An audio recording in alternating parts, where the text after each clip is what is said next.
我叫谢婉宁，燕京首富独女，自幼病弱，更于无良郎中开错了一味药，致使双目失明。不可能，我的药怎么会出错？让我把脉便可真相大白。庸医还想来害我家小姐，滚出去！来人呐，把她拖出去！你如此怕我诊断，莫不是你动了手脚？胡言乱语，拉去送官！我是个废人。小姐，别怕，就算你余生都看不见了，还有我驾着马车带你走遍所有你想去的地方。他只是我家的马夫，却因我盲了双眼，再难说亲。父亲临终托钵，将我许他为妻。成亲5载，他帮我打理家业，对我言听计从，婢女贴心，婆母宽厚，收来的养子康康更是乖巧可人。然后我复明了，能看见了，我真的能看见了，太好了，夫君！已经不知何时，他们2人有了苟且。他怎么？我只是个弱女子，此刻拆穿，只怕凶多吉少。夫君，夫君你在吗？吓死我了！以后白日里不可这般放肆。他是个瞎子，就算我在他面前与你交好，他也未必知晓。安分一点。你当日许诺娶我为妻，如今自己做了老爷，却叫我为奴为婢，伺候那个瞎子，凭什么？你懂什么？老东西死的时候曾告知朝廷，若瞎子身死，所有钱财都收归国库。我这些年费尽心思将谢家的银子转出去，我容易吗？就知道你最好了。待有一日将财产全部转走，我要那瞎子做我府中最低贱的婢女，要他擦地洗脚倒泔水。你们不仁，便休怪我不义。玉珠，伺候我洗脚。府中有齐小婢，我这就去叫他过来。他服侍远不及你贴心，我让他回去了。你说过的，会尽全力照顾好我。难道都是骗我的？贱人，敢这么糟践我！怎么会？我这就去准备。羞辱我！看我今天不烫死你！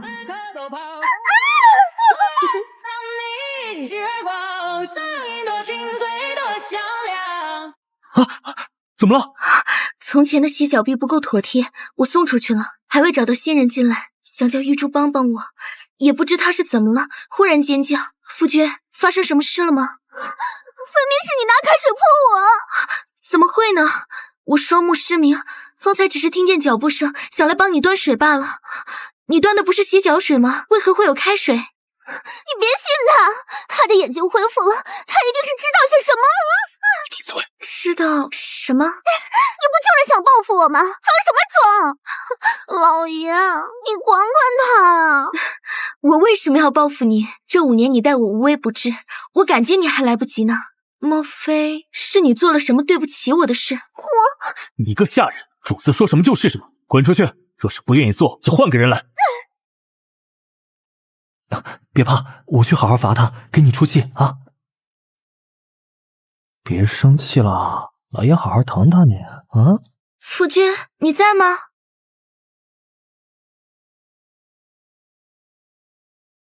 夫君，你在吗？又来了，真是阴魂不散。夫君你在啊？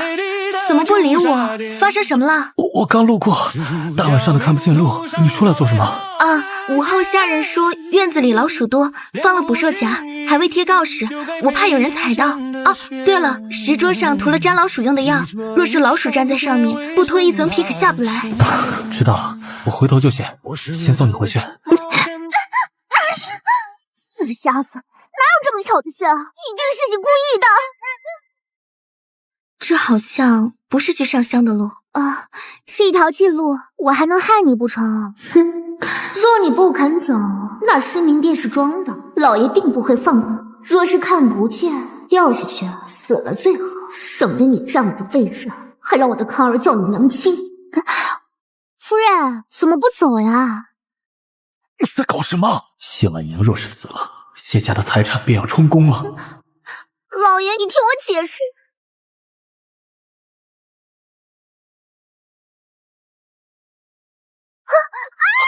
你在做什么？什么？玉珠怎么了？是不是能看见我？故意把他推下悬崖，是不是？什么悬崖？今日他说带我去庙里上香，绕了小路，怎会到悬崖边上的？若是谢婉宁当真覆灭，看到我与玉珠媾和，必然不是这个态度。看来一切都是巧合。叶玉珠带他来这里，莫不是想杀人灭口，坏我大计？死了也是活该。夫君，这真的是悬崖吗？我怕玉珠刚才那声惊呼是掉下去了吗？你快救救她好不好？他图谋不轨，死了最好。也罢，夫君带你回家。这是做什么？这是父亲临终前留下的名册，都给你。老东西至死都不肯交出来的东西，原来在他手里。你愿意给我？父亲说了，有了这个名册，你就能掌控谢府的所有财产。可父亲也交代了，这东西不能给我。不给你是怕你对我不好，可这些年你是如何做的，我都记在心里，这是你应得的。谢谢夫人，我此生定不负你。有了这个，我何必辛苦转移家业？谢家的产业就要姓许了。从我谢家转出去的东西，我要你亲手原封不动的还回来。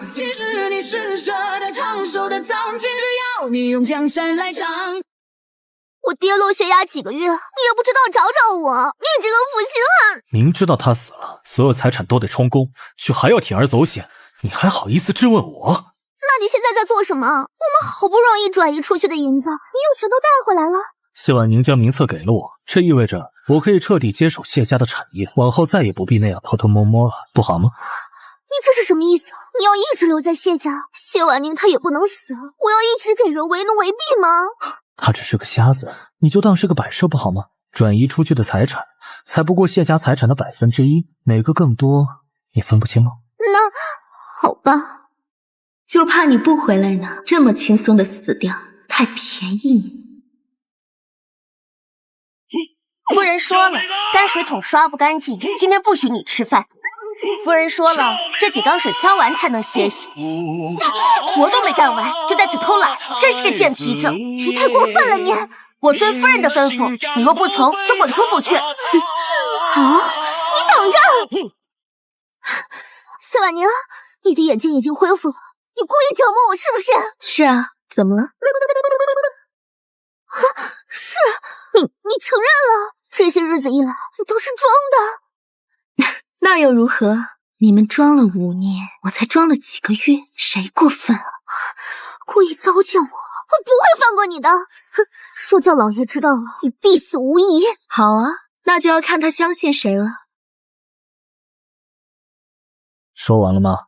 滚出去！他亲口说的，你不信我？你几次三番要害他性命，叫我怎么信你？再说了，他若真知道了你我之事，又怎会不对我出手，还将这么重要的名册给了我？可他日日命人折辱我，你看不到吗？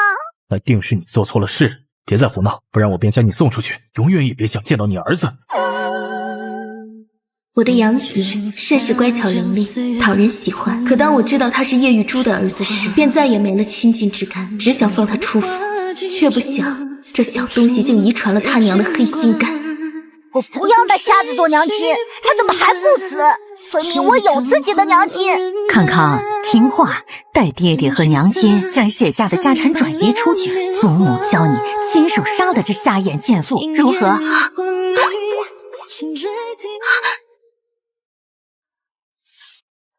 能看到了，那就休怪为夫出手无情了。夫君，是你吗？不是复明了吗？若是复明便好了，也不至于让这么小的孩子来欺负我这个瞎子。夫君，你都听到了，他竟要转我的家产，还想取我性命，这孩子你究竟是从哪里抱来的？农户家里带来的，只怕是他父母毁约见了孩子，这才叫了这些混账话。我不要他做我的儿子，夫君，我害怕。好，我这就送他出去。还有婆母，一并送出去。你要送我和康康走，你这个不孝子！是母亲自己猪油蒙了心，他是瞎子，又不是聋子，怎能把心里话就这么堂而皇之的说出来？康儿知道错了，爹爹不要赶康儿走，好不好？对呀，他可是你唯一的血脉，你当真舍得？若再留着你们2人，说不准有一日我都要被赶出去了。不必多言，你们走吧。走吧，待事成之后，我接你们回来。你这些天将转出去的银子又拿了回来，还赶我们走，我看你才是被那个狐狸精蒙了心。妇人之见，赶紧走。碍事的人都走了，接下来该收拾你了。一群不长眼的东西，气死我了！夫君这是怎么了？我按照你的名册去与那些掌柜的收账，他们却说只交给谢家的当家人。当初父亲还在的时候，分明有名册就可以。再说了，我掌管谢家多年，难道算不得当家人吗？从前算，现在不是了。说什么？给你名册，只是为了让你把转走的银子原封不动的还回来。想图我谢家的家业，你还没这个本事。你怎么忽然？你的眼睛恢复了，你都看到了，对不对？你不过一介马夫，因我失明期间尽心侍奉，才有幸得父亲临终托孤。我谢家给你的已经不少了，可惜你贪婪不足，才至今日这般一无所有的境地。不是的，夫人，你一定是误会了什么，我可以解释啊。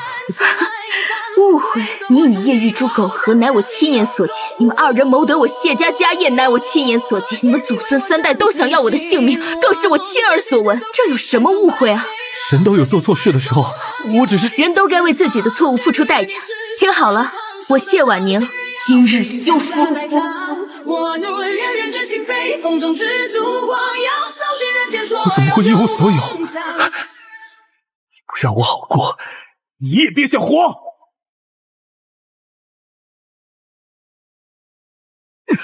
你怎么？我怕。你不妨先抬头看看。早知道你是亡命之徒，若无万全准备，又怎会贸然与你摊牌？我错了，夫人，我真的知道错了。这种话还是去和知府大人聊。来人啊，带走！自古从未有女子同上的道理，夫人放我一马，我定为你干到徒弟。没有这个道理，便由我来写下这个道理。我谢婉宁不靠男子，照样能撑起谢家的家业。送走许鹤清一家的3月间，我联络旧人，整顿生意，一切都被我打理得井井有条，却因操劳带起了从前的弱症。在一次收账归来的路上，姑娘，你怎么了？救救我！在醒来时，我身处一间陌生的屋子。醒了，快把药喝了。虽然失明无才，我还是一眼认出，他就是当年一碗要害我失明的庸医。姑娘为何这样看着我？庸医，你还敢回来？太子无业。哦，我想起来了，你是自己吃错了药，导致失明的谢府姑娘。分明是你开错了方子。真可怜啊，被人换了药还不知道，亏本神医前几年还想着回来治好你的眼睛。前几年？那后来呢？后来边关接连战乱，瘟疫横行，自然是那里的人更需要我了。原想着这次回来把你眼睛给治好，看你这样子应该也不需要，那不如我把你这弱症治好。算了吧，我怕你一碗药下去，又要害我瞎个五彩。话可不能乱讲啊！我可是神医，神医。只是这所谓的神医，竟如狗皮膏药一般，日日送汤药前来。赵神医送来的，还说求见小姐。不见，让他死了这条心。小姐不肯见赵神医，可他送来的汤药倒是一滴不落。外出走访的这些日子，人人都赞他医术高明，悬壶济世。料想当初应该是个误会，何况许鹤清早有不安分的心思，偷偷换了当日的汤药，也未可知。那你为何不肯见神医呢？他的心思我清楚，只是我再也不会将自己的未来托付给一个男子。娘亲无需狂的男子，靠儿定会为你养老送终。谁放他进来的？孩子身体娇小，怕不是狗洞里钻进来的。赶出去！另外吩咐下去，将府里所有的狗洞都封了，别什么阿猫阿狗的都进得来。娘亲还在生我的气吗？与你生气倒是没必要，只是我做不了你这黑心肝的娘亲。当初那些话都是祖母教我说的，祖母说你是瞎子，不配做我的娘亲。我有自己的娘亲，可我对你从来都没有坏心思呀。你有自己的娘亲，无需找我。赶出去！赶紧走吧，找你那未婚先孕的不要脸娘亲去吧。娘亲若不肯认我，我还不如死了的好。小姐心疼了。他教了我5年的娘亲，说不心疼是假的，但他已经被教坏了。何况还是叶玉珠和许鹤清的孩子，我说什么都不能留。通知许鹤清了吗？通知了。婉婉，我就知道你放不下我，你是不是想通了？你连孩子也收下了，夫人，你当真大度啊！我也没有你想的那么大度。带上你的儿子，滚出我家！那你特意叫我前来，难道不是与我重修旧好吗？重修旧好？你也配？是你这儿子非要在我这里自尽，未免闹出人命，这才叫你来此。你身体病弱，生不了自己的孩子，康儿喜欢你，宁死也要认你做娘亲，你不如就收下他吧。许鹤清，你看这是什么？簪子，你的头发。这是脑子，它里面没有装水，收他做儿子，跟把谢家的家业拱手相让有什么区别？你若无后，但你100年之后，家业照样落入外人之手，无人为你立碑记传，无人为你烧香拜祭，你甘心吗？这些事情，他的后人自会为他来做，无需你来操心。是何人？想起来了，那个庸医。嘿，谁庸医啊？分明是你偷换了我的方子。你胡说！婉婉，这就是当日害你失明的庸医，你怎能跟他在一起？我什么时候？这些话我们出去说。来，走。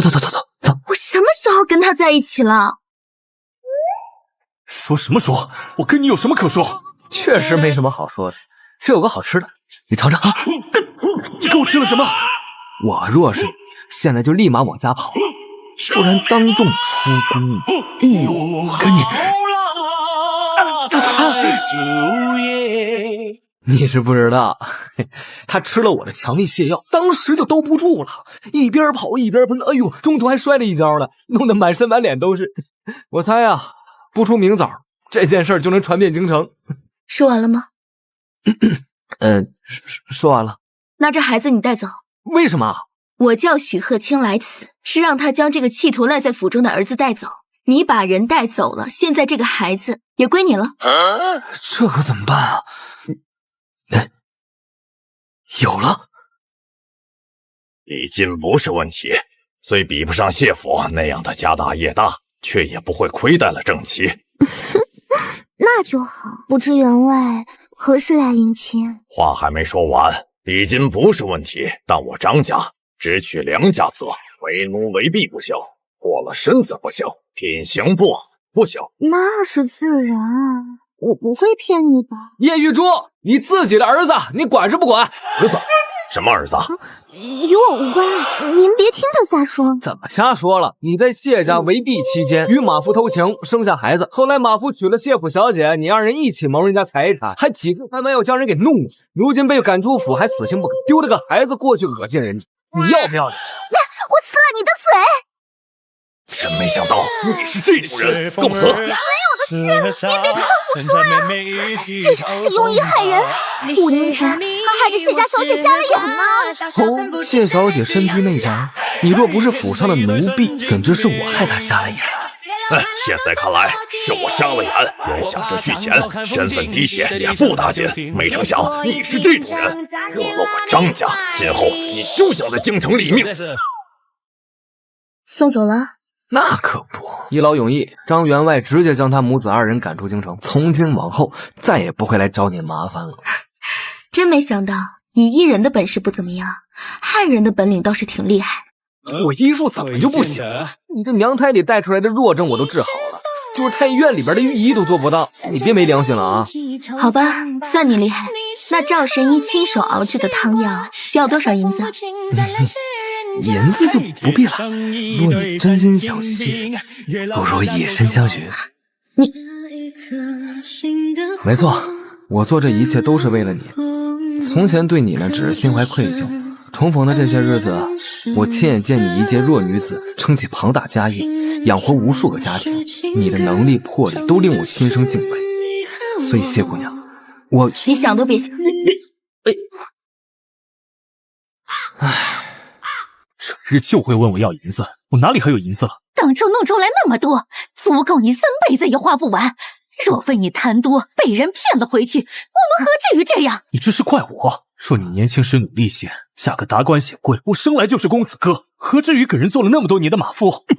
若不是我，你一辈子都只是第一件的洗脚婢。你这个不孝子，敢这么跟娘亲说话？谢万宁，你要我落魄至死，你自己也休想好过。看来这1个多月的牢狱生活，并未让你学老实，这是何意？人都有犯错的时候，我是算计了你，可以曾全心全意待你不是？夫人，算我求你了，再给我一次机会，不要休夫，好不好？你说呢？我要你说。想都别想，我还放你一条生路，已经是最大的恩德了。夫人，我给过你机会了。你想做什么？你有赵怀年给你的防身毒药，又有官府保护，我动不了你。但别忘了，想要你死的可不止我一个人。哼，毕竟你死了，这泼天的富贵就归国库了。我只知身边这些人谋财害命，却不想父亲用来保护我的协议，如今却成了我的催命符。谁逼我的？我得不到的东西，你也休想得到。我以为自己必死无疑，可在醒来时，又回到了赵怀年的房间。别乱动，不然脑子里的淤血散开，你随时都能毙命。我为何会在这里？你说巧不巧啊？本神医轻松一出手就是你2回，真的不用考虑以身相许。我父亲为了挟制许鹤清，曾与朝廷许诺，若我身死，则万贯家财尽归朝廷。你是说想要你命的人是皇帝？谁知道呢？总归是民男与官斗，若要与我扯上关系，我的今日就是你的明日。知道了，你且在此处歇着，不要乱动。我不想与他扯上关系，可当他转身离开的那一刻，心中竟生出了不舍。算了，我这种人不想被人算计，更不想连累任何人，还是孤独终老更为妥帖。你怎么回来了？姑娘，这是我家。抱歉，我伤已经大好了，这就离开。哎，别，你就不怕那些想杀你的人还在外面？我死不足惜，只怕那些人闯进来，连累了神医。这么说我就放心了，你也放心吧，他们不会来了。为什么？你做了什么？老皇帝好大喜功，边关战乱不断，财政空乏，才有谋士出了这个馊主意，想欺负你这个孤女。我今日入宫，在皇帝的饮食中呢放了一味药，从今往后他都没工夫来找你的麻烦。你是如何进宫的？翻墙啊！下了何药？让他再也没有尊严的药。上上病了，御医郎中接连进宫诊脉，可都没有人活着出来。说是何病症？虽极力掩盖，但还是从后宫出了风声，说是圣上忽然不娶，难以人道。下三滥的手段，果然是他的风格。对了，还听说圣上最宠信的几个谋士大臣都无故丧命呢，说是睡梦中死的，全身上下一点伤痕都没有。他竟如此大胆！这么急着来谢我，怪不好意思的。皇帝与权臣你都敢招惹，不要命了？要命做什么呀？要你就好啊。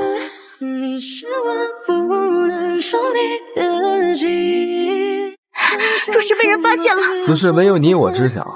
再说，我想取狗皇帝的性命，也不过是动动手指的事。他就算知道是我，那也该掂量掂量，自己能奈我何？你究竟是什么人？爱你的人。我说过，我不会再将自己的未来托付给一个男子。真托付我，我也不敢收啊。我是说啊，我想将自己的未来托付给你，求保护，求收留。